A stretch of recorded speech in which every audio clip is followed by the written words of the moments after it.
Welcome to Bilingualism Today with Paola Bohórquez, Argemiro Padilla, and Andrés Morales. Analyzing the 21st century, Bilingualism Today.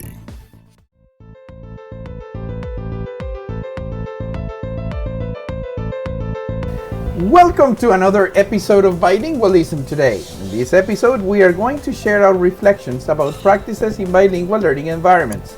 Our world today presents new challenges, and with these challenges emerge the need and importance of the transforming role of educators of the 21st century. So, we are going to analyze and reflect about the influence and impact of these groundbreaking strategies that can transform our practices into problem-solving and life-changing experiences. This is what we have learned.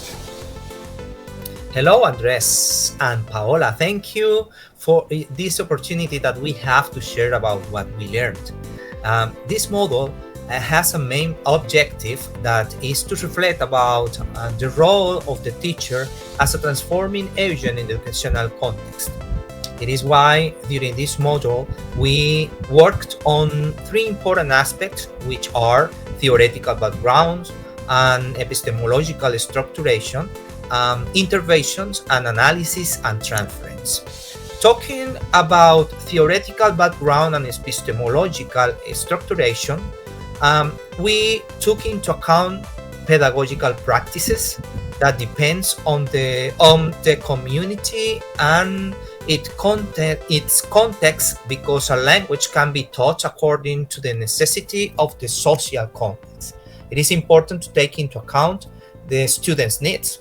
It happens because when we are talking about a language, we don't only transmit a message, but also it means to perceive identities, attitudes, cultural stereotypes, which are depending on the context.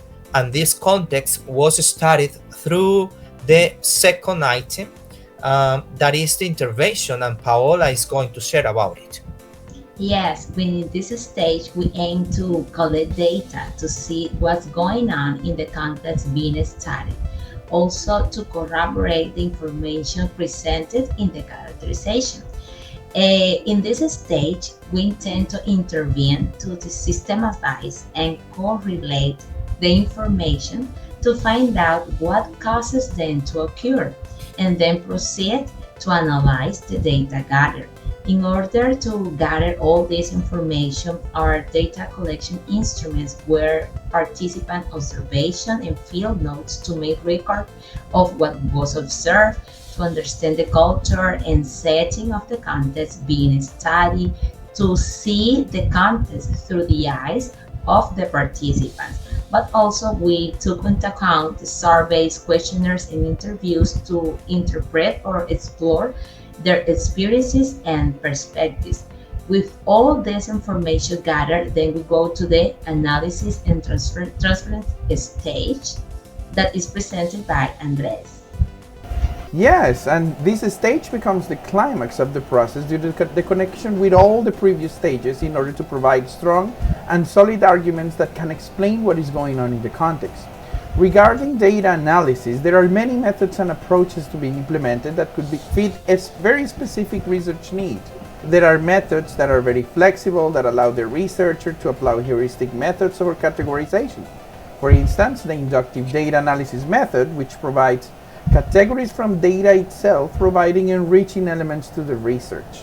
Secondly, data coding helps connect and articulate specific data patterns with research categories to provide systematic arguments that contribute to the research thesis and provide proof about cause and effect relationships within the target context. Finally, triangulation provides the comparative and contrast analysis with literature framework, allowing research to keep up to date with current trends and to provide innovation within the different contexts. Now, how have we learned?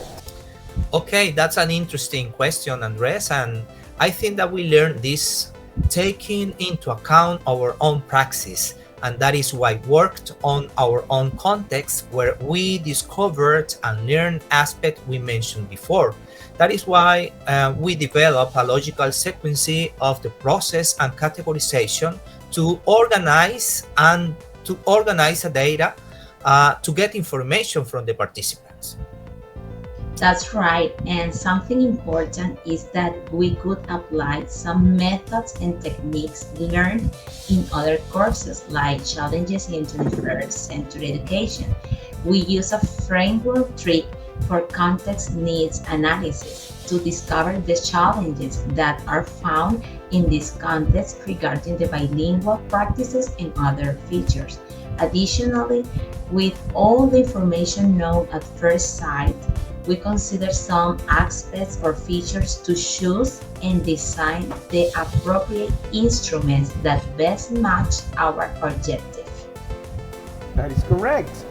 Everything we have done here is to create cross-curricular references with different courses, and in this time we also try to analyze every data with different examples provided in class. Here we have the data coding examples based on inductive analysis provided by this author, Amos Hatch, 2002, that also establishes and it states different qualitative research data analysis methods that are very useful to be implemented in these techniques. Now, to reflect about these methods and strategies, Yes. what can we use it for?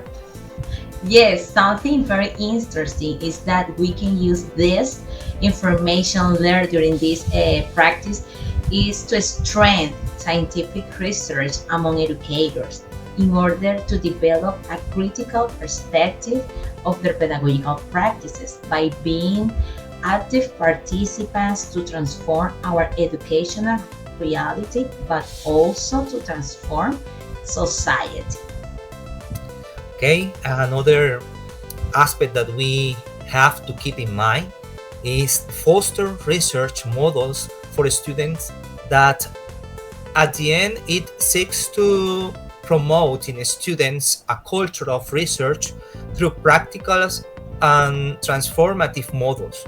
The purpose of this is that participants or students think like researchers in spite of their ages.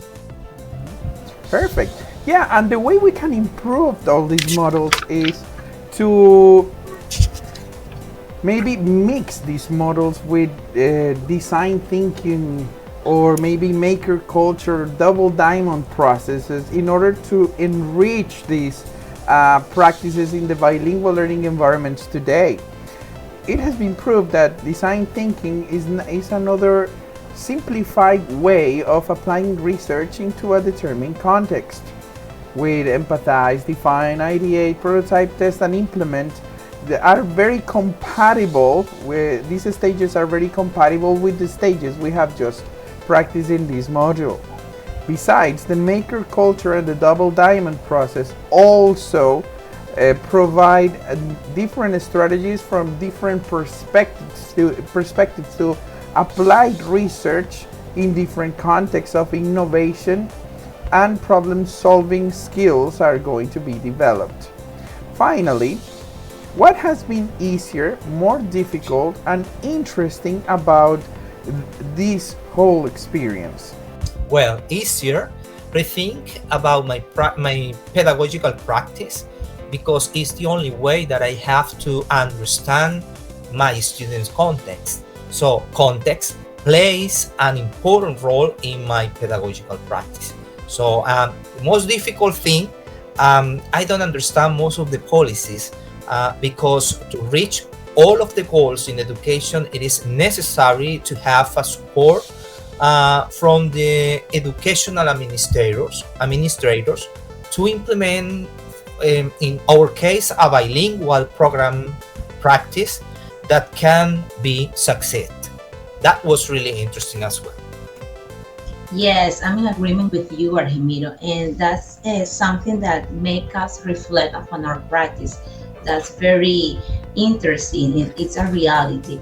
but we also need to be critical participants in our context. With this practice, with these all stages during this course, I think we all as a group could gather or conclude that we need to be more critical about our own practice, but also to think about what's going on around us and how can we improve that situation for changing our reality. Excellent. Another thing I found easier to follow in during this experience was after we have a logical structure, an organized process to follow to carry out the exercise was very specific and very easy. It was a little bit difficult when you have to design the different instruments that could best fit the needs of these specific contexts. And interesting, the findings when you correlate the information with the literature, when you correlate the data, specific data with the categories of the research, and then find different categories that were not inside of the research initially, but provide solid arguments to prove that there are different points in the research. That's very interesting. So this has been a very enriching experience. And with these conclusions, we have reached the end of another chapter of Bilingualism today, about the reflection of the experiences in practices in bilingual learning environments. Goodbye and see you next time. Bye bye. Bye.